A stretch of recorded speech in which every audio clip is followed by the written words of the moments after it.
So hello everyone, welcome back to a new video.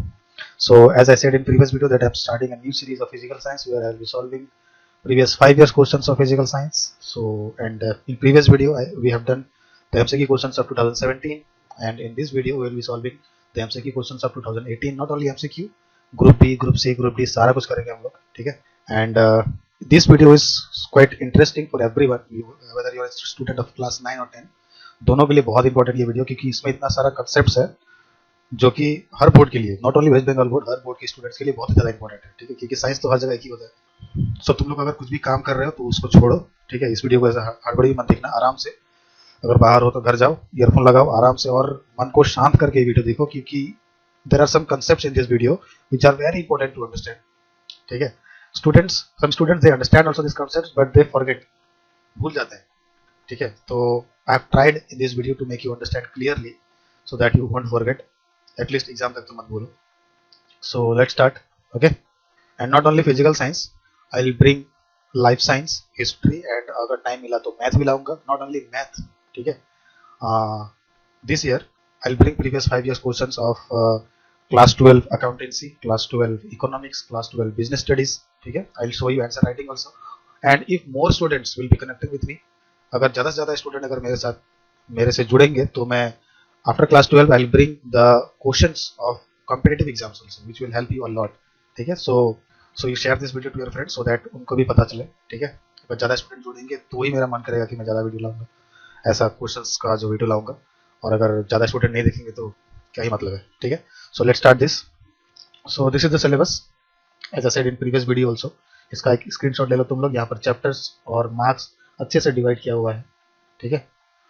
कौन से chapter से कितना मार्क्स का क्वेश्चन आएगा सारा यहाँ पर डिवाइड किया हुआ है, अच्छे से इसको देख लेना एक बार, ठीक है? And this is our question pattern, जो कि पिछले वीडियो में भी मैंने बताया था, ठीक है? और इस वीडियो में भी बता रहा हूँ कि ग्रुप ए से 15 मार्क्स का क्वेश्चन आएगा, 15 क्वेश्चन, 1 मार्क्स एक क्वेश्चन के लिए एमसीक्यू क्वेश्चन होगा। ग्रुप बी से 18 क्वेश्चन आएगा, जिसमें से एक क्वेश्चन 4 मार्क्स का होगा, टोटल 21 मार्क्स का क्वेश्चन होगा, ठीक है? ग्रुप सी में से 9 क्वेश्चन आएंगे, each question will be carrying 2 marks, total 18 marks question, ठीक है? एंड ग्रुप डी से आएगा 12 क्वेश्चन, हर एक क्वेश्चन के लिए 3 मार्क्स, टोटल 36 मार्क्स का क्वेश्चन, ओके? और मैं पहले ही बता दे रहा हूँ कि ध्यान से देखो इस वीडियो को, क्योंकि बहुत सारा ऐसा कंसेप्ट है जो कि तुमको समझना पड़ेगा, ठीक है? अगर नहीं समझोगे तो फिर देखिए कोई फायदा नहीं है। समझ में आया? तो चलो स्टार्ट करते हैं। पहला वाला क्वेश्चन इजी है। This is group A, 50 marks. First question, which of the following green house gases has maximum contribution towards global warming? Global warming के लिए सबसे ज्यादा कंट्रीब्यूशन कौन करता है, मतलब सबसे ज्यादा रिस्पॉन्सिबल कौन सा गैस है इनमें से? वैसे चारों है, चारों ग्लोबल वार्मिंग के लिए रिस्पॉन्सिबल हैं, लेकिन सबसे ज्यादा कौन है?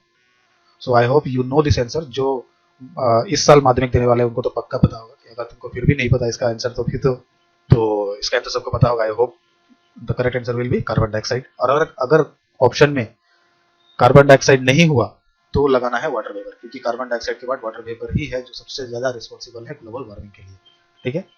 Second question, according to Boyle's law which is the PVP graph? यहाँ पर ध्यान से देखो क्या पूछ रहा है। पीवीपी ग्राफ कौन सा है? बॉयल्स लॉ का 3 ग्राफ होता है, और उस 3 ग्राफ को समझने के लिए पहले हम लोग को बॉयल्स लॉ समझना पड़ेगा। और अभी भी मैं बोल रहा हूँ ध्यान से, अभी मैं बॉयल्स लॉ समझाने वाला हूँ, ध्यान से देखो। ये अगर समझ गया ना तो बॉयल्स लॉ से रिलेटेड अब जिंदगी में कोई डाउट नहीं रहेगा, ठीक है? तो इसका पहले आंसर मैं बता देता हूँ। इसका आंसर है B, this is the PVP graph of Boyle's law.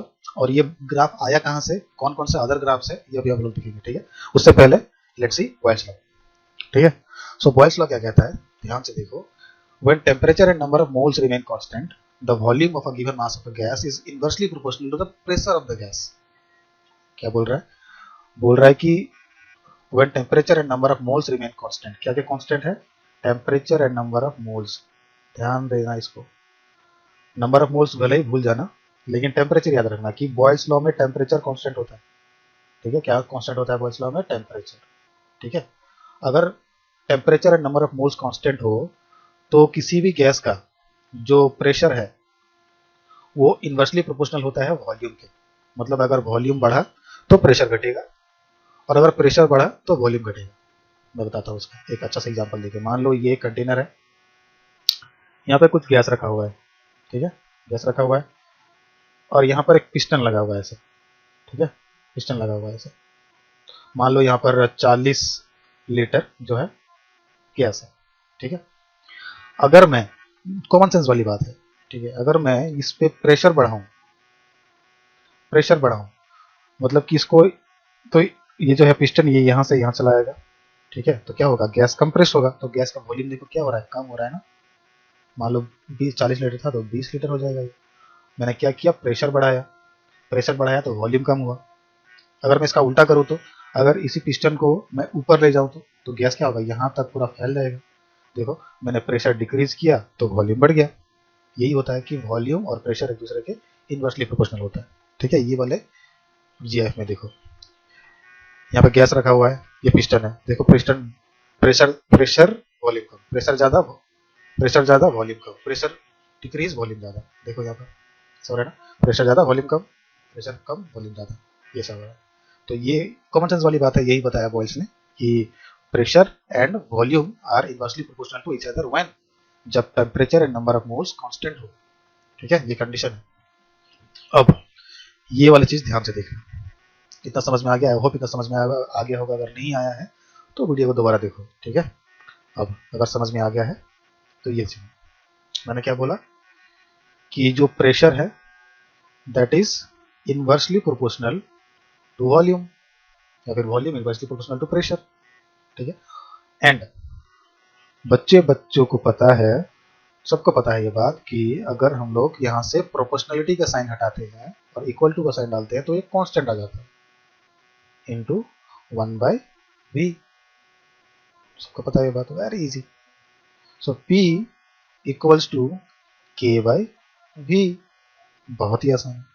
Cross multiplication करेंगे, ठीक है। तो क्या होगा, PV इक्वल्स टू k। ये जो इक्वेशन है ये मरते दम तक याद रखना तुम लोग, मतलब कि प्रेशर और वॉल्यूम का जो प्रोडक्ट है वो हमेशा कांस्टेंट होता है, एक ही आता है। तुम चाहे प्रेशर जितना भी बढ़ाओ, तुम चाहे वॉल्यूम जितना भी बढ़ाओ, दोनों का प्रोडक्ट हमेशा सेम, ठीक है।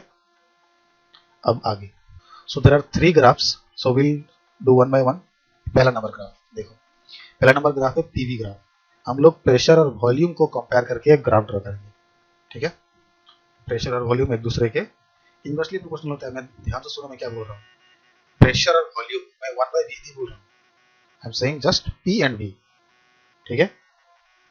देखो we know V is inversely proportional to 1/p या फिर P is inversely proportional to 1/v, बात एक ही है, ठीक है। जस्ट अभी हम लोगों ने देखा PV इक्वल्स टू K, इतना समझ में आ गया, नो डाउट। अगर मैं प्रेशर लो 1 atm, 1 atm मतलब 1 एटमॉस्फेरिक प्रेशर, और वॉल्यूम लूँ 40 लीटर फॉर एग्जांपल, ठीक है। प्रेशर लिया मैंने 1 atm, वॉल्यूम लिया 40, दोनों का प्रोडक्ट कितना आया 40।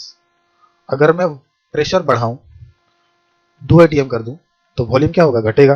Pressure increase volume will decrease, right. फिर भी दोनों का प्रोडक्ट कितना आएगा 40। प्रेशर को अगर मैं 4 कर दूं वॉल्यूम घट के हो जाएगा 10, फिर भी दोनों का प्रोडक्ट कितना है 40। इसी को हम लोग ग्राफ में प्लॉट करते हैं। ये ले लिया हम लोगों ने y एक्सिस, ये ले लिया x एक्सिस, ठीक है। इधर हमेशा x एक्सिस में P लिखना प्रेशर और y एक्सिस में हमेशा V, ठीक है।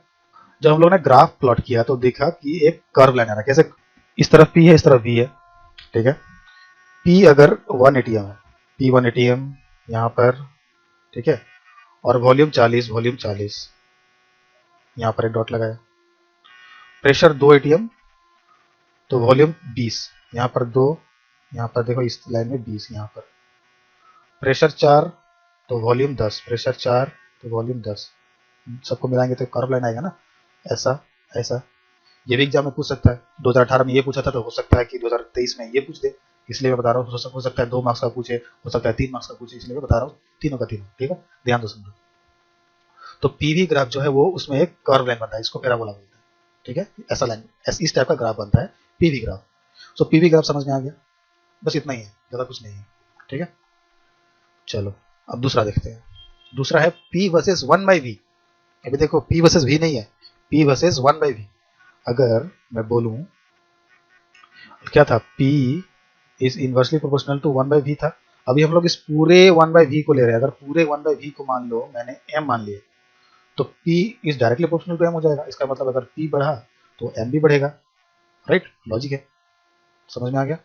अगर P बढ़ा तो m भी बढ़ेगा, मतलब कि अगर P बढ़ रहा है तो 1/v बढ़ेगा, सिर्फ V नहीं बोल रहा हूँ मैं बोल रहा हूँ 1/v। तो v हम लोग के पास कितना था, 40, 20 और 10 था, तो इस बार हम लोग को 1/v निकालना पड़ेगा। ठीक है, चलो। So p equals to 1/v। When pressure was 1 तो वॉल्यूम था 40, तो 1/v कितना होगा, 0.025। 1/40 0.025 होता है। प्रेशर हो गया 2 तो 1/20। जब प्रेशर 2 था तो वॉल्यूम था 20। ठीक है, तो यहाँ पर 1/v क्या होगा, 1/20। 1/20 इज 0.025।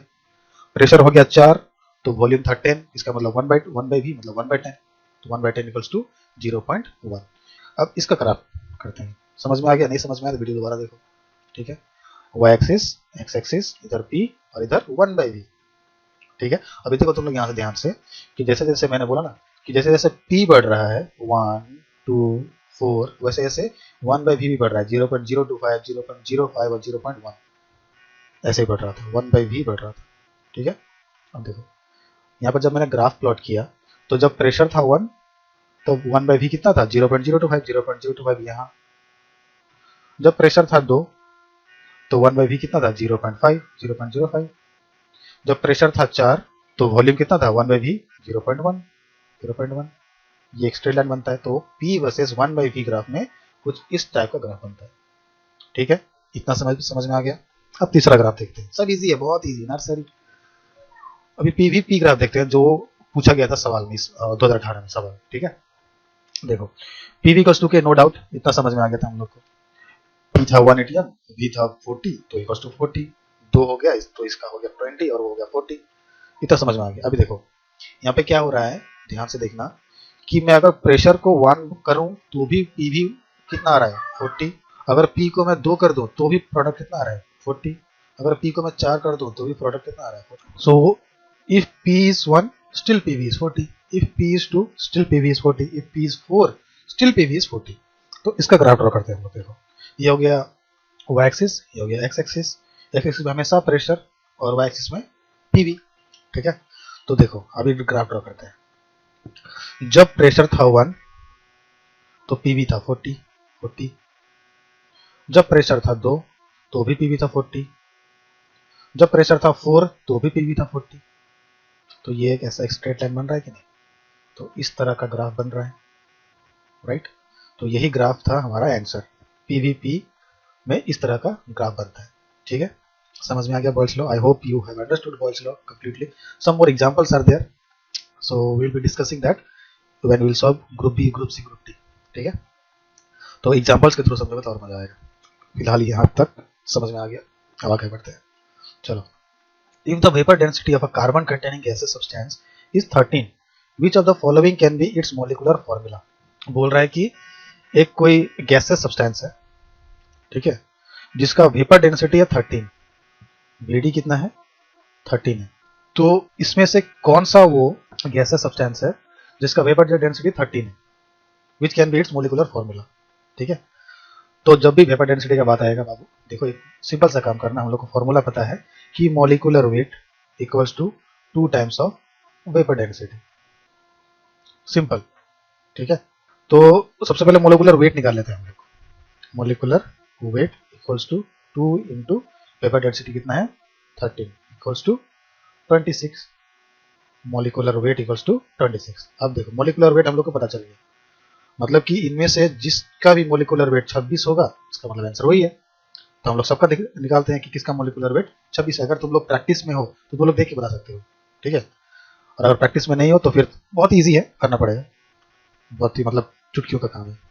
एक ब्लैक स्क्रीन लेते हैं और मैं दिखाता हूँ। सबसे पहले कार्बन डाइऑक्साइड कर लेते हैं। कार्बन का कितना होता है 12, प्लस ऑक्सीजन का होता है 16 और यहाँ पे 2 है तो इंटू 2 कितना है 12 plus 32 equals to 44।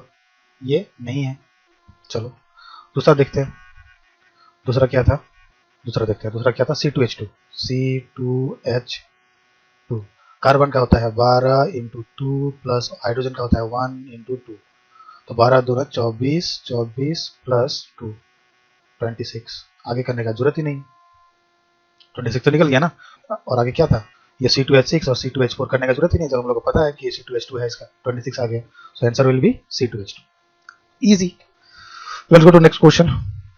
The unit of coefficient of linear expansion of solid is, मैंने पिछले वीडियो में भी बताया था कि ये यूनिट पूछता है। ठीक है, पूछ रहा है कि the unit of coefficient of linear expansion of solid is what. तो देखो सबसे पहले देखो मीटर, मीटर तो लेंथ का होता है, ये तो होगा नहीं। मीटर इनवर्स सुना नहीं है कभी। डिग्री सेल्सियस टेम्परेचर का होता है, तो बचा क्या, सी डिग्री सेल्सियस इनवर्स, ये हो जाएगा उसका आंसर। ठीक है, next, an object is placed between the, इसको ध्यान से देखना, ठीक है, ये थोड़ा कंसेप्चुअल बेसिस है। An object is placed between the optical centre and focus of a thin convex lens, what is the nature of image of the object. बोल रहा है कि एक ऑब्जेक्ट है, उसको एक कॉन्वेक्स लेंस के ऑप्टिकल सेंटर और फोकस के बीच में प्लेस किया है, ठीक है, इमेज बनेगा, उसका नेचर क्या होगा। तो एक बेसिक कंसेप्ट सीखो।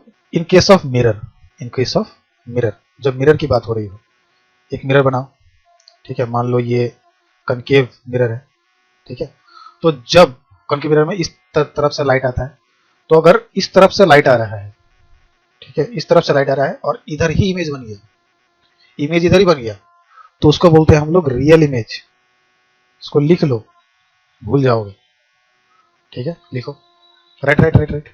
और अगर इमेज इस तरफ बना तो वो वर्चुअल इमेज होता है, मतलब कि ऑपोजिट साइड ऑफ मिरर अगर इमेज बना तो वो वर्चुअल इमेज, और अगर जिस तरफ से रे आ रहा है, रे ऑफ लाइट, उसी तरफ अगर इमेज बन गया तो वो रियल इमेज होता है।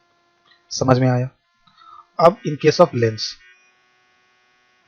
इन केस ऑफ लेंस देखो, मान लो ये एक लेंस है, ठीक है, इधर से रे आया, पास हुआ, इधर से रे आया, ठीक है, इधर से रे आया, इधर रिफ्रैक्ट हुआ, और इमेज बन रहा है इस साइड, मिरर जिधर से रे आ रहा है उधर नहीं बना, दूसरे साइड बन रहा है इमेज इधर, ठीक है, तो ये होगा रियल इमेज। और अगर इधर से इमेज आ रहा है और इधर बन गया, जिधर से इमेज आ रहा है उसी तरफ बन गया, तो वो होता है वर्चुअल। ठीक है, समझ में आया नहीं? अगर प्लीज थोड़ा कंफ्यूजन है, वीडियो को थोड़ा पीछे करो, फिर से देखो, ठीक है। मिरर और लेंस में, मिरर और लेंस में उल्टा उल्टा होता है, ठीक है। मिरर में क्या होता है, दोबारा नहीं बोलूंगा, वीडियो लंबा हो जाएगा। समझ में आया। और एक चीज, और एक चीज नोट करो, जो रियल इमेज होता है, जो रियल इमेज होता है वो हमेशा इन्वर्टेड होता है, मतलब कि उल्टा। Real images are always inverted and virtual is always erect. ये कंसेप्ट हमेशा याद रखना कि रियल होगा हमेशा ही इन्वर्टेड, वर्चुअल होगा हमेशा इरेक्ट। ठीक है, अब आगे देखते हैं इसका सॉल्यूशन। बोल रहा है कि एक कन्वेक्स लेंस है, रे ऑफ लाइट आया और ऑब्जेक्ट कहां पर रखा है, ऑप्टिकल सेंटर और फोकस के बीच में। तो बोल रहा है कि उसका इमेज जो बनेगा उसका नेचर क्या होगा। तो देखो इस ड्राइंग में देखो, देखो यह फोकस, यह ऑप्टिकल सेंटर, इसके बीच में ऑब्जेक्ट है। यहाँ से एक रे ऑफ लाइट गया पूरा इधर से निकल के पास हो गया, ये चला गया, यहाँ से गया ऑप्टिकल सेंटर से पास हो गया। अब देखो ये दोनों एक दूसरे से दूर जा रहा है, दूर जा रहा है ना, ये कभी मिलने वाला नहीं है आपस में। पैरेलल जा रहा तो चलो इन्फिनिटी में मिल भी जाता, लेकिन ये दोनों एक दूसरे से दूर भाग रहा है, तो यहाँ पे इस साइड तो इमेज बनेगा नहीं कभी भी। तो इमेज कहाँ बनता है, पीछे की ओर, इस तरफ। और अभी जस्ट मैंने बताया कि इमेज अगर पीछे बने, लेंस के पीछे नहीं, मतलब जिस तरफ से रे ऑफ लाइट आ रहा है उसी तरफ बने, तो क्या होता है, वर्चुअल इमेज होता है। ठीक है, और वर्चुअल इमेज हमेशा इरेक्ट होता है। ठीक है, तो रियल एंड इन्वर्टेड, नो, ये तो रियल नहीं है। वर्चुअल एंड इन्वर्टेड, नहीं, वर्चुअल है तो वो इन्वर्टेड नहीं होगा। रियल एंड इरेक्ट, नहीं, D virtual and erect, so answer will B virtual and erect. देखो इस तरीके से क्वेश्चन को सॉल्व करना। ठीक है, next, when a ray of light incident perpendicularly on a transparent glass slab, what will be its angle of deviation? पहले समझो एंगल ऑफ डेविएशन क्या होता है। बोल रहा है कि when a light ray incident perpendicularly on a transparent glass slab, glass slab तो ट्रांसपेरेंट ही होता है, वहां पर अगर परपेंडिकुलर रे ऑफ लाइट जा रहा है तो एंगल ऑफ डेविएशन क्या होगा। एंगल ऑफ डेविएशन पहले समझो। मान लो ये ग्लास स्लैब है, ठीक है, ग्लास स्लैब है, उसका ऊपर का जो सरफेस है, ऊपर है हमारा रेयर मीडियम, हवा, एयर, और ये है डेंसर मीडियम, मतलब कि कांच, ग्लास। ठीक है, रे ऑफ लाइट आया, इंसिडेंट रे, ठीक है, उसको जाना चाहिए था इधर सीधा, यहाँ पर एक नॉर्मल ड्रॉ करते हैं पहले हम लोग, उसको जाना चाहिए था सीधा, लेकिन वो टुवर्ड्स द नॉर्मल क्या होगा, डेविएट हो जाएगा टुवर्ड्स द नॉर्मल। और ये हमारा है एंगल ऑफ इंसिडेंस, ये है एंगल ऑफ रिफ्रैक्शन, और ये है angle of deviation. So the question is asking कि what if this incident ray ये सीधा आया इधर, तो एंगल ऑफ डेविएशन क्या होगा। देखो जब ये इधर आ रहा है, इधर से, so maybe it is 60 degree something है, ठीक है, तो इधर से जब ये आ रहा है तो ये डेविएट हो रहा है, ये जितना इधर जाएगा ना तो एंगल ऑफ डेविएशन उतना कम होता जाएगा, कम होते होते होते होते होते व्हेन दिस इज स्ट्रेट तो कोई रिफ्रैक्शन होता ही नहीं है, वो सीधा पार हो जाता है, तो एंगल ऑफ डेविएशन हो जाता है 0। ठीक है, angle of incidence also 0, angle of refraction also 0। ये भी एग्जाम में पूछ सकता है कि एंगल ऑफ इंसिडेंस क्या है, एंगल ऑफ रिफ्रैक्शन क्या है, एंगल ऑफ डेविएशन क्या है। तो सबका जब परपेंडिकुलर होगा तो तीनों का तीनों 0, angle of incidence also 0, angle of reflection also 0, angle of deviation also 0. So answer will be what? 0. Option A. No, not 180 degree, not 30 degree, not 90 degree. Answer will be 0 degree. ठीक है? Next. Which of the units given below is the SI unit of resistance? Resistance का SI unit क्या है? इससे easy question और क्या चाहिए तुम लोगों को जिंदगी में? बोल रहा है resistance का SI unit क्या है? वोल्ट है। वोल्ट किसका यूनिट है बताओ? Potential difference. एम्पियर किसका यूनिट है? Electric current. कूलम किसका यूनिट है? चार्ज का। और लास्ट में बचा रेजिस्टेंस का। रेजिस्टेंस का यूनिट क्या होता है? ओम। ठीक है, ओम मीटर एक्चुअली ऐसा यूनिट। ठीक है, ओम, सिर्फ ओम लिखने से भी चलेगा या फिर ओम मीटर। और सीजीएस यूनिट होता है ओम सेंटीमीटर। ठीक है, next. In domestic electric circuit the fuse wire is connected to which of the following. ये इसी के बात में कर रहा था कि ध्यान से सुनो। ठीक है, ये वाला क्वेश्चन, क्योंकि इलेक्ट्रिसिटी से क्वेश्चन इसी टाइप से आता है। सो डोमेस्टिक इलेक्ट्रिक सर्किट मतलब जो हम लोग का घर में वायरिंग होता है उस टाइम जो फ्यूज होता है, फ्यूज उसको हम लोग कौन से वाले तार में जोड़ते हैं, ये है क्वेश्चन। ठीक है, so let's see the options. Earth line, live line, neutral line, या फिर बोथ लाइव एंड न्यूट्रल।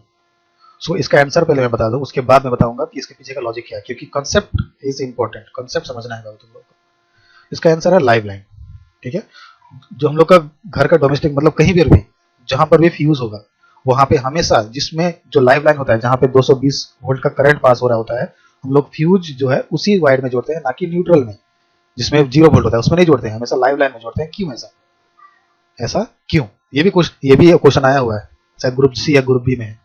ठीक है, कि क्यों जोड़ते हैं, ऐसा क्यों करते हैं, तो शायद 2-3 मार्क्स का होगा, थोड़ा सा बना के उसको लिखना पड़ेगा, तो उसको समझ लो कि लाइव लाइन में हम लोग क्यों जोड़ते हैं, न्यूट्रल या अर्थ लाइन इसमें क्यों नहीं जोड़ते। ठीक है, देखो एक्सप्लेनेशन। ये हमारा एक सर्किट है। ठीक है, यह बैटरी, यहां से 220 वोल्ट का करंट जा रहा है। ठीक है, तो इस वाले तार से 220 वोल्ट का करंट जा रहा है और यहां पर देखो फ्यूज जुड़ा है, मतलब कि लाइव वायर में जुड़ा है। और यहां पर है हम लोग का लोड, मतलब कि जो भी बल्ब वगैरह कुछ भी है। और ये है हमारा न्यूट्रल, इसमें 0 वोल्ट है। ठीक है, तो ऐसा क्यों हम लोग लाइव वायर में ही क्यों जोड़ते हैं इसको, समझो। अगर बाई चांस कभी ये जो वोल्टेज है ये अगर 240 से ज्यादा हो गया, कभी कुछ प्रॉब्लम हो गया, फिर कुछ हो गया 200 मान लो 50 हो गई। ठीक है, तो ये जो फ्यूज है इसका कैपेसिटी है सिर्फ 220 वोल्ट ही तक ही संभाल सकते हैं। 250 हो जाएगा तो ये ब्रेक हो जाएगा, यहाँ से ब्रेक हो जाएगा तो इलेक्ट्रिसिटी जो है यहाँ से पास होना बंद, तो हमारा जो अप्लायंस है यहाँ पे ये बच जाएगा। समझ में आया? इसीलिए हम लोग इसको लाइव वायर में जोड़ते हैं। अगर इसी को हम लोग न्यूट्रल में जोड़े तो क्या होगा, देखो यहाँ पे पहले यहाँ पर फ्यूज था, अभी मैंने फ्यूज को यहाँ पर लगा दिया, स्विच को यहाँ पर लगा दिया। ठीक है, अब देखो, अब फ्यूज यहाँ पर है, न्यूट्रल में है, और मेन लाइव वायर में हम लोग का सीधा जा रहा है, तो क्या होगा, यहाँ से 220 वोल्ट का करंट जा रहा है। सो यहाँ से देखो 220 वोल्ट का करंट जा रहा है। अगर बाई चांस कभी यहाँ पर 250 वोल्ट हो गया तो वो सीधा किसके पास जाएगा, हमारे अप्लायंस के पास, तो इसको तो खराब कर देगा ये तुरंत ही। तो फिर फ्यूज लगाने का क्या मतलब, इसीलिए हम लोग न्यूट्रल वायर में नहीं फ्यूज लाइव वायर में फ्यूज को जोड़ते हैं। ठीक है, बात समझ में आई? Next, so question number 9 is beta ray emitted from a radioactive element is. तो मतलब कि क्वेश्चन पूछ रहा है कि जब रेडियोएक्टिव एलिमेंट से बीटा रे निकलता है तो वो बीटा रे है क्या आखिर में, बीटा रे आखिर में है क्या। Beta ray emitted from a radioactive element is stream of electrons, electrons है, स्ट्रीम ऑफ प्रोटॉन्स है, स्ट्रीम ऑफ न्यूट्रॉन्स है, या फिर इलेक्ट्रोमैग्नेटिक वेव्स है, क्या है। तो पहले मैं आंसर बता देता हूँ, उसके बाद एक्सप्लेनेशन करूंगा। ठीक है, कि बीटा रे आखिर में निकलता कैसे है और ये क्या होता है और क्यों इलेक्ट्रॉन्स होता है। इसका आंसर है स्ट्रीम ऑफ इलेक्ट्रॉन्स। क्यों स्ट्रीम ऑफ इलेक्ट्रॉन्स, अभी समझाता हूँ।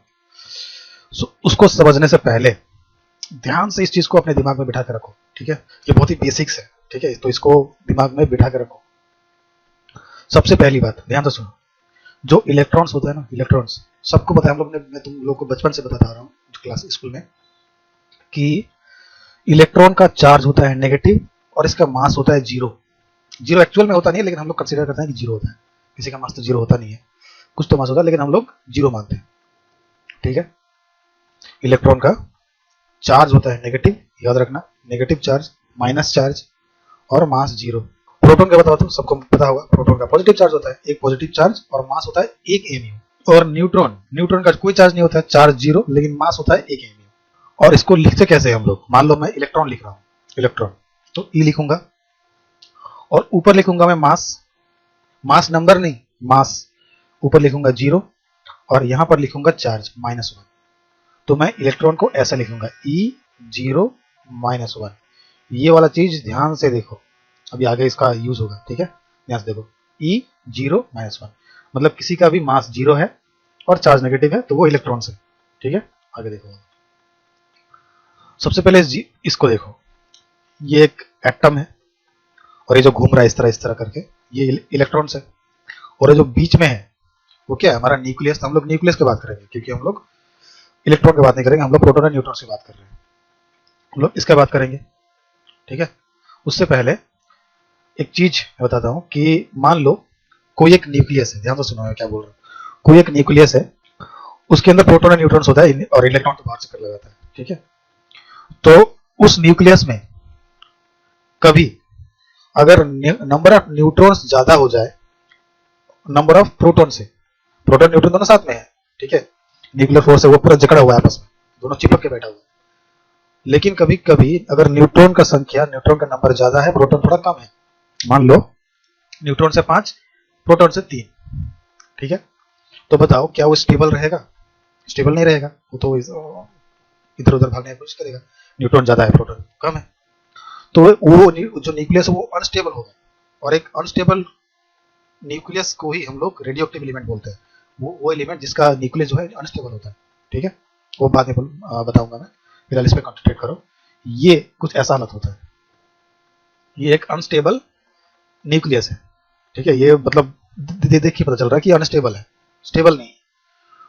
तो ये कोशिश करेगा कि ये स्टेबल हो जाए, और स्टेबल हो जाने के लिए इसको क्या करना पड़ेगा, आगे देखो। स्टेबल हो जाने के लिए वो क्या करेगा, जो एक न्यूट्रॉन है, न्यूट्रॉन का देखो मैं क्या लिखा है, चार्ज जीरो, मास 1। एक न्यूट्रॉन एक प्रोटॉन में बदल जाएगा, प्रोटॉन का चार्ज 1, मास 1। न्यूट्रॉन था कितना, 5, प्रोटॉन था 3। अगर एक न्यूट्रॉन प्रोटॉन में बदल जाए तो 4 हो जाएगा, वो स्टेबल हो जाएगा। राइट, तो सब कुछ सब ठीक ठाक।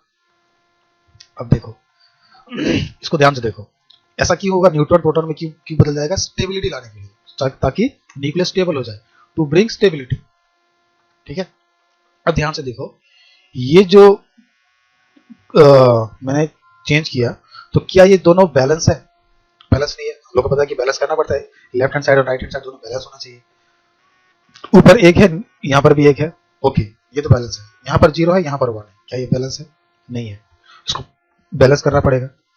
यहाँ पर लिया मैंने न्यूट्रॉन और यहाँ पर प्रोटॉन है। बैलेंस करने के लिए देखो, ऊपर एक है, ऊपर एक है, तो यहाँ पर 0 लिखना पड़ेगा मुझे, और यहाँ पर 0 है, यहाँ पर 1 है। तो मतलब इसका मतलब अगर मैं यहाँ पर एक -1 ले लूँ, -1 में और 1 क्या होगा, 0 हो जाएगा, तो 0 इक्वल हो जाएगा। तो अब बताओ किसका जो मास था वो 0 था और चार्ज -1 था, इलेक्ट्रॉन्स का। तो वो जब एक न्यूट्रॉन प्रोटॉन में बदल जाता है, जब न्यूक्लियस में जब एक न्यूट्रॉन प्रोटॉन में बदल जाता है, तो वो लोग एक रेडिएशन रिलीज करते हैं, वो रेडिएशन ही है बीटा। ठीक है, वही रेडिएशन ही है बीटा, जिसका मास होता है 0 और चार्ज होता है -1। और वो बीटा एक्चुअल में क्या है, एक्चुअल में इलेक्ट्रॉन्स, हम लोग उसको बीटा भी बोलते हैं। बीटा आर एक्चुअली में क्या है, वो इलेक्ट्रॉन्स है। समझ में आ गया इस क्वेश्चन का answer? So that beta released in from radioactive element is actually bunch of electrons. ठीक है, next, how many groups are there in a long periodic table? एक लॉन्ग पीरियोडिक टेबल में कितना ग्रुप्स होता है? तो बहुत इजी क्वेश्चन है, बेसिक सा क्वेश्चन है। ठीक, कभी कभी बोर्ड वाले थोड़े दयालु हो जाते हैं और इजी क्वेश्चन पूछ देते हैं। तो एक लॉन्ग पीरियड टेबल में टोटल 18 ग्रुप होता है, 7 पीरियड होता है, और आज तक टोटल 118 नोन एलिमेंट्स जो है वो उस ग्रुप उस पीरियड टेबल में। ठीक है, 7 है नहीं, 8 है नहीं, 9 है नहीं, 18, तो आंसर विल बी 18। 7 क्या है, 7 पीरियड से। Next, in formation of which of the following compound octet rule is not obeyed. Octet rule हम लोग किसको बोलते हैं, जिसके आउटर मोस्ट शेल में 8 इलेक्ट्रॉन हो, उसको हम लोग ऑक्टेट बोलते हैं। ऑक्टेट रूल नहीं, ऑक्टेट रूल क्या कहता है कि कैसे एक कोई एलिमेंट अपने सबसे आउटर मोस्ट शेल में 8 इलेक्ट्रॉन रख पाता है, that is octet rule. And octet means 8 electron होना। इनमें से NaCl, LiH, KCl और CaO ये चारों जब बनता है तो इसमें से कौन सा जो कंपाउंड है वो ऑक्टेट रूल को फॉलो नहीं करता है। ऑक्टेट रूल को फॉलो नहीं करता है, इसका मतलब दोनों के बीच में, दोनों के पास 8 इलेक्ट्रॉन नहीं होते। तो हम लोग को देखना पड़ेगा एक एक करके कि किसके पास 8 इलेक्ट्रॉन नहीं है, तो मतलब वो ऑक्टेट नहीं है। सबसे पहले NaCl की बात करते हैं, बहुत ही इजी। इसका आंसर एक्चुअली में LiH कैसे आया, I will tell you now explanation. सबसे पहले बात करते हैं NaCl। तो NaCl बनता है सोडियम क्लोराइड, सोडियम से और क्लोरीन से, सोडियम प्लस क्लोरीन, ठीक है। सोडियम का एटॉमिक नंबर होता है 11, क्लोरीन का होता है 17, ठीक है। और अगर इसका इलेक्ट्रॉनिक कॉन्फ़िगरेशन हम लोग करें तो पहले वाले सेल में होगा 2 इलेक्ट्रॉन, दूसरे वाले सेल में होगा 8 इलेक्ट्रॉन, 2 8 10, और तीसरे वाले सेल में होगा 1 इलेक्ट्रॉन। उसी तरह क्लोरीन का करेंगे, पहले वाले सेल में होगा 2 इलेक्ट्रॉन, दूसरे वाले सेल में होगा 8 इलेक्ट्रॉन, 2 8 10, और तीसरे वाले सेल में होगा 7 इलेक्ट्रॉन 17। सो क्लोरीन का ये हो गया और सोडियम का ये। जब हम लोग ऑक्टेट फॉर्म करते हैं तो हम लोग सिर्फ लास्ट वाले जो शेल में जितने इलेक्ट्रॉन है उसको लेते हैं, ठीक है। तो सोडियम के लास्ट वाले शेल में कितना इलेक्ट्रॉन है, 1 इलेक्ट्रॉन है, तो 1 इलेक्ट्रॉन। और क्लोरीन के लास्ट वाले सेल में कितना इलेक्ट्रॉन है, 7 इलेक्ट्रॉन, 1 2 3 4 5 6 7। अब ये दोनों आपस में जब रिएक्शन करेंगे, जुड़ेंगे, तो ये दोनों चाहेंगे कि हम लोग के आउटर मोस्ट शेल में 8 इलेक्ट्रॉन रहे, ठीक है, जिसको हम लोग ऑक्टेट रूल बोलते हैं। तो ये देखो, सोडियम के आउटर मोस्ट शेल में 1 इलेक्ट्रॉन है और क्लोरीन के आउटर मोस्ट में 7। क्लोरीन को चाहिए 1, तो सोडियम उसको आराम से 1 दे देगा। क्लोरीन के पास बचेगा 8 और सोडियम के पास भी बचेगा 8, तो सोडियम में कितना हो जाएगा 2,8 और क्लोरीन के पास 2,8,8। तो सोडियम क्लोराइड तो एक ऑक्टेट बना रहा है, तो ये तो आंसर नहीं है। नेक्स्ट, पोटेशियम क्लोराइड लेते हैं, KCl। Potassium plus chlorine, potassium का होता है 19, क्लोरीन का होता है 17, अभी हम लोग ने देखा। तो 19 है, पहले वाले सेल में होगा 2, दूसरे वाले सेल में होगा 8, तीसरे वाले सेल में होगा 8, 8 8 16 2 18, और लास्ट में होगा 1। क्लोरीन का पहले वाले सेल में होगा 2, दूसरे वाले सेल में होगा 8, तीसरे वाले सेल में होगा 7, 2 8 2 7 17, ठीक है। अब पोटेशियम के आउटर मोस्ट शेल में 1 इलेक्ट्रॉन है, ठीक है, और क्लोरीन के आउटर मोस्ट शेल में कितना है, 1 2 3 4 5 6 7। अब इनको बनाना है ऑक्टेट, तो पोटेशियम आराम से 1 दे देगा, क्योंकि उसको क्लोरीन के साथ केमिकल रिएक्शन करना है, तो आराम से उसको दे देगा। और उसको वैसे भी अगर 1 दे देगा तो उसके पास 8 बचेगा आउटर मोस्ट शेल में, तो इसको आराम से 1 दे देगा। तो पोटेशियम का बचेगा 2,8,8, क्लोरीन के पास बचेगा 2,8,8, दोनों खुश। तो ये भी तो एक ऑक्टेट बना रहा है, तो ये भी आंसर हमारा नहीं है। अब तीसरा देखते हैं, calcium oxide, CaO। Calcium plus oxygen, calcium का होता है 20, ऑक्सीजन का होता है 8, ठीक है। तो पहले वाले सेल में होगा 2, दूसरे वाले सेल में होगा 8, 2 8 10, तीसरे वाले सेल में होगा 8 18, दूसरे और चौथे वाले सेल में होगा 2, 18 2 20। ये हो गया कैल्शियम का। ऑक्सीजन का पहले वाले सेल में होगा 2 और दूसरे वाले सेल में होगा 6, 2 6 8, ये हो गया ऑक्सीजन का। अब कैल्शियम के आउटर मोस्ट शेल में कितना इलेक्ट्रॉन है, 2, 1 और 1 हो गया 2, ठीक है।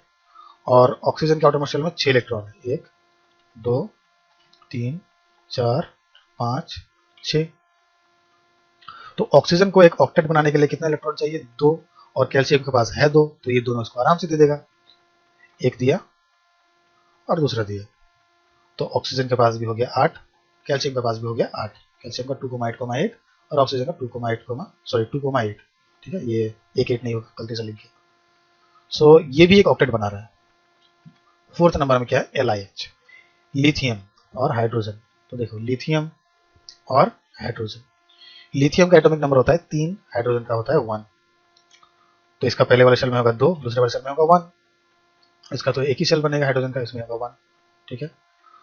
लिथियम, इसके आउटर मोस्ट शेल में कितना इलेक्ट्रॉन है, 1 इलेक्ट्रॉन, और हाइड्रोजन के आउटर मोस्ट शेल में 1 इलेक्ट्रॉन है। सो लिथियम और हाइड्रोजन ये जो है ना, ये दोनों ऑक्टेट नहीं, ये लोग डुप्लेट बनाते हैं। डुप्लेट मतलब इनके आउटर मोस्ट शेल में 8 इलेक्ट्रॉन को इनको नहीं चाहिए, इनको चाहिए 2 इलेक्ट्रॉन्स। 2 इलेक्ट्रॉन रहने से ये लोग खुश, कुछ नहीं चाहिए और।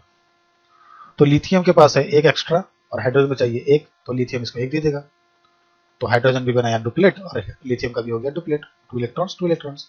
तो इसका आंसर क्या होगा? ऑक्टेट कौन नहीं बना रहा है? LiH, ठीक है।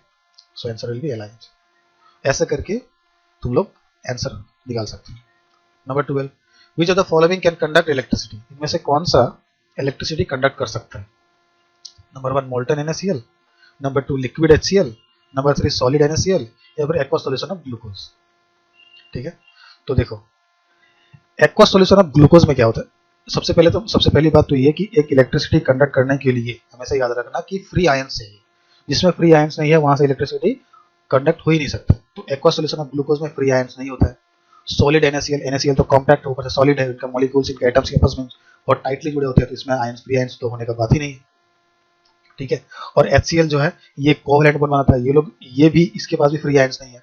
तो बचा क्या? Molten NaCl। मोल्टन, ये कॉमन सेंस वाली भी बात है कि मोल्टन मतलब गला हुआ NaCl, नमक, अगर पानी लो उसमें नमक डालो उसको घोल दो, तो वो क्या इलेक्ट्रिसिटी कंडक्ट नहीं करेगा? ऑब्वियसली करेगा।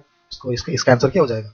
मोल्टन NaCl, ठीक है। जब हम लोग पिछले वीडियो में मैंने बताया था कि जब हम लोग नमक को पानी में घोलते हैं तो Na+ और Cl- वो दोनों आयंस में ब्रेक हो जाते हैं, ठीक है, और इसीलिए वो आराम से इलेक्ट्रिसिटी कंडक्ट करते हैं। Number 13, what will be the color of resulting solution when excess aqueous ammonia is added to an aqueous solution of copper sulfate? बोल रहा है कि एक एमोनिया जो है, एक्सेस एक्वस अमोनिया, मतलब अमोनिया जो है उसका पानी के साथ सॉल्यूशन और एक कॉपर सल्फेट का सॉल्यूशन, दोनों को जब मिलाने से हम लोग को कौन सा कलर मिलता है? तो ये एक एक्सपेरिमेंटल बात है, ठीक है। जब हम लोग ऑप्शन देख लो पहले, येलो, ग्रीन, डीप ब्लू या फिर brown. So you can see here, जब हम लोग एक अमोनिया को कॉपर सल्फेट में मिलाते हैं तो एक डीप ब्लू कलर का हम लोग को कलर मिलता है। सो answer will B deep blue, you can see in this GF। In which of the following alloy zinc is present? In which of the following alloy zinc is present? तो सबसे पहला देखते हैं बेल मेटल। बेल मेटल, ये इसको या तो लिख लो या फिर दिमाग में रखना, याद रखना कि बेल मेटल जो है वो कॉपर और टीन से बना होता है, ठीक है। बेल मेटल किससे बना होता है? कॉपर और टीन से। नेक्स्ट, तो ये आंसर नहीं होगा, तो ये दिखने में कुछ ऐसा होता है बेल मेटल से बेल बनाया जाता है बेसिकली, ठीक है। Number 2 brass. ब्रास जो है वो कॉपर और जिंक से बना होता है। किससे? कॉपर और जिंक से। तो इसका आंसर ऑब्वियसली ब्रास होगा, और ब्रास को दिखने में ऐसा होता है। Third is bronze. Bronze is made up of copper and teen, ठीक है। Bronze is also made up of copper and teen and it looks like this, ठीक है। नंबर 4, सो ड्यूरालुमिन जो है ये 3 चीज से मिलकर बना है, कॉपर, मैग्नीशियम और मैग्नीज, ठीक है। कॉपर, मैग्नीशियम और मैग्नीज, ठीक है, और ये दिखने में कुछ ऐसा होता है। इसका आंसर क्या होगा? इसका आंसर होगा ब्रास। और ब्रोंज भी कभी कभी, ब्रोंज अगर ऐसा क्वेश्चन आ जाए सेम ऑप्शन, तो तुम लोग ब्रास ही लगाना, क्योंकि बेसिकली यही मिलकर बना होता है किससे? कॉपर और जिंक से। जो ब्रोंज है उसमें थोड़ा सा कभी कभी जिंक मिलाया जाता है, तो इसको अगर ब्रास ना रहे तो ब्रोंज टिक करना है, और अगर ब्रोंज भी रहे, ब्रास भी रहे, तो ब्रास टिक करना है, ठीक है। Next question, which of the following is a saturated hydrocarbon? इनमें से कौन सा एक सैचुरेटेड हाइड्रोकार्बन है, ठीक है। C3H6, C2H4, C2H2 या C2H6। तो सबसे पहले तो समझना है कि एक सैचुरेटेड और एक अनसैचुरेटेड हाइड्रोकार्बन होता क्या है। पहले समझ लो कि हाइड्रोकार्बन क्या होता है। हाइड्रोकार्बन बेसिकली कार्बन और हाइड्रोजन का दोस्ती को दिखाता है, ठीक है। इतना समझ लेना कि जहां पर भी कार्बन और हाइड्रोजन हुआ वो उसको बोलते हैं हाइड्रोकार्बन, ठीक है। अब सैचुरेटेड और अनसैचुरेटेड हाइड्रोकार्बन क्या होता है? सबसे पहले देखते हैं सैचुरेटेड हाइड्रोकार्बन। सैचुरेटेड हाइड्रोकार्बन वो हाइड्रोकार्बन होता है जिनमें एक कार्बन और दूसरे कार्बन के बीच जो बॉन्ड होता है वो सिंगल बॉन्ड होता है, ठीक है। Contain only carbon carbon single bonds. Saturated hydrocarbon में कार्बन और कार्बन के बीच सिंगल बॉन्ड होता है, और अनसैचुरेटेड हाइड्रोकार्बन में कार्बन और कार्बन के बीच या तो डबल बॉन्ड या फिर ट्रिपल बॉन्ड होगा, ठीक है। कंटेन कार्बन कार्बन डबल और ट्रिपल बॉन्ड, ठीक है, उसको बोलते हैं हम लोग अनसैचुरेटेड हाइड्रोकार्बन। तो तुम लोग ये भी सोचोगे कि अब इसको पहचाने कैसे, कि इनमें से डबल बॉन्ड और सिंगल बॉन्ड किसमें है किसमें नहीं है। तो ये अलग में ही एक बहुत थोड़ा सा लंबा टॉपिक है। वीडियो ऑलरेडी बहुत लंबा हो चुका है, गेस मैं यहाँ पर देख पा रहा हूँ 58 मिनट्स। पता नहीं एडिटिंग करने में आई एडजस्ट दिस, आई से this in another video, but फिलहाल के लिए मैं बस आंसर बता देता हूँ कि इसका आंसर होगा C2H6। और C2H6 कैसे होगा? देखो इनका बॉन्ड कैसा बनता है, and if I show you there structure, so C3H6 का स्ट्रक्चर देखो इस तरह का है, ठीक है। इसमें देखो डबल बॉन्ड है और इसको बोलते हैं हम लोग प्रोपेन, ठीक है। C2H4 इसमें भी देखो डबल बॉन्ड है और इसको बोलते हैं हम लोग ethene, not ethane, ethene. C2H2 इसमें देखो ट्रिपल बॉन्ड है और इसको बोलते हैं हम लोग एसिटिलीन, ठीक है। और ऑप्शन डी जो है C2H6, C2H6 इसमें देखो सिंगल बॉन्ड है और इसको बोलते हैं हम लोग इथेन। अगले वीडियो में, क्योंकि वीडियो ऑलरेडी बहुत लंबा है और इसको बताऊंगा तो so we'll talk in another video about this. So this much for today, and I'll bring 2019 questions also very soon. So till then, bye bye, take care.